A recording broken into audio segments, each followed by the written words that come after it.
64 metr kvadratga ega bo'lgan bir xonali uyimizni obzorga kelganmiz. Uyimizni kirib kelish qismi, perixojniy qismlari ko'rib turganingizda kenggina ekan. Kirganimizda o'ng tomonda o'zini sanuzel qismi joylashgan. Ko'rib turganingizda suv yonqislari, suv nasoslari, hamma narsalar qo'yilgan, aristonlar o'rnatilgan. Bu yoq esa proyekt bo'yicha oshxona qismimiz. Duh konturli katyonlari ham o'rnatilgan ekan. Uyimizning lokatsiyasini shu yerdan bir tanishtirib o'taman.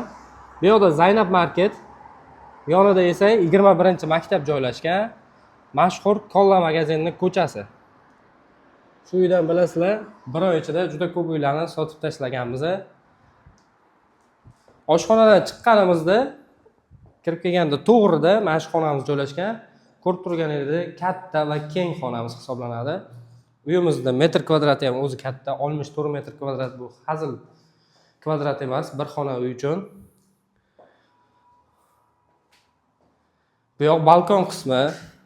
Sizlarga bitta ideya berib o'tishim mumkin. Mana bu bitta xonani foydalanishga nima qilsanglar-da, balkonga oshxonani ko'chirsanglar, oshxonani o'rnini esa yana bitta xona sifatida foydalansanglar bo'ladi.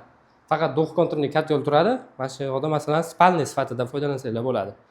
Bu yoqda esa mehmonxona sifatida foydalansanglar bo'ladi. Uyimizning narxi 450 million so'm, pastda raqamni qoldirganmiz. Narxidan yana ozgina o'tib beriladigan joylari bor. Sunnatiga o'tib beriladi.